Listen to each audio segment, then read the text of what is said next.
been a little while since I posted my last video, and the reason for that is because I've been on recruiting trips with my brother and father. My brother's graduating from the University of Michigan, played 4 years of football there, was the starting center for a bit, and decided to transfer out where he has 2 years left of eligibility, and he'll be going to the University of Missouri to play football in the SEC. So we're pumped up about that. We're back home now, but we really wanted to take that time to enjoy the time with each other, enjoy the visits, vet each opportunity, and there were a ton of great opportunities that were in front of him because of the work that he's put in and the position that he's put himself in through God. And again, we're glorifying God on this channel, and that's why I wanted to talk about this, because there's times in my life, my brother's life, and I don't want to speak for him, but in all of our lives where we may struggle through things, right? But ultimately, we wouldn't really appreciate the good times without going through the bad.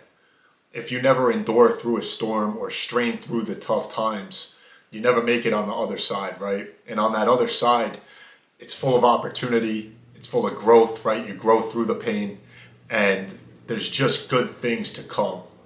In Luke chapter 6, verse 21, it says, "Blessed are you who hunger now, for you will be satisfied. Blessed are you who weep now, for you will laugh." And so what this is saying is that those who are hungry will be satisfied at some point. It doesn't give you a time frame when, but just know it's promised in God's word.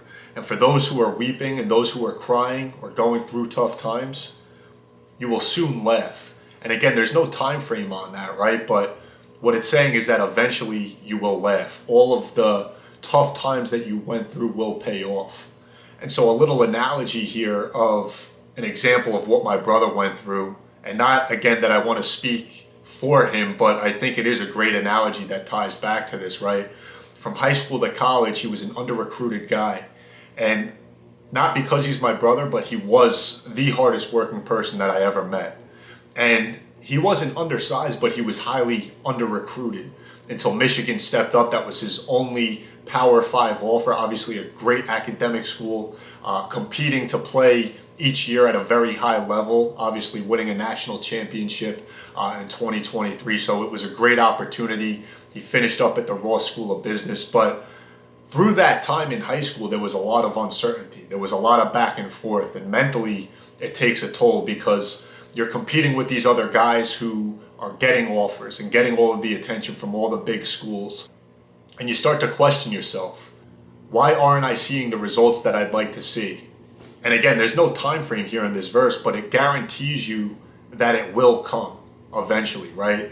And so the story's so great because he gets to Michigan as a defensive lineman playing defensive tackle. There was a lot of back and forth, a lot of movement with the coaching staff, and Coach Harbaugh comes to him one day, brings him into his office and asks him to play offensive line. The depth issue on the defensive side, so they're moving him back and forth and never really got to develop as an offensive lineman. So that's his junior year. He basically finishes up going back and forth between the offensive and defensive line.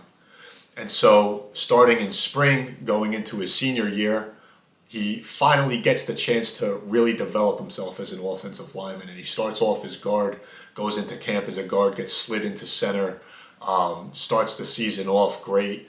And the point that I'm getting to is that everything isn't as great as what it may seem to look like, right? All we see is game day on Saturday, the excitement, the fun. That's all we see. It's a very small picture of what their day-to-day really is. And mentally, physically, emotionally, these guys go through so much. But when you strain through those tough times, opportunity will come, right? And so my brother strains through these times. They finish up the season. He enters the transfer portal again as a graduate of the University of Michigan. And these great opportunities come his way. So it's a bit of that underdog story that everybody likes to hear. But really, it's a great analogy of what it says in the Bible. Because we all go through things. Again, whether it be mentally, physically, emotionally, spiritually. There's so many variables and factors that we all face and deal with in life. But the point is that we need to strain through those, because just like my brother, straining through those tough times opened doors that weren't open from high school going into college. And it put him in an even better position because now he's playing offensive line. His ceiling is much higher playing center guard than it was playing defensive line.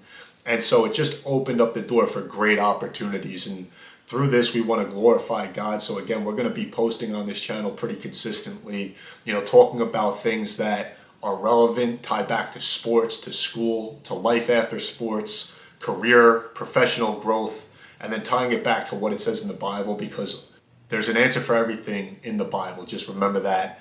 Hope you guys found value in today's video. If you did, make sure to give it a thumbs up, subscribe to our channel, and share it with a friend. Thank you guys for watching. Merry Christmas and God bless.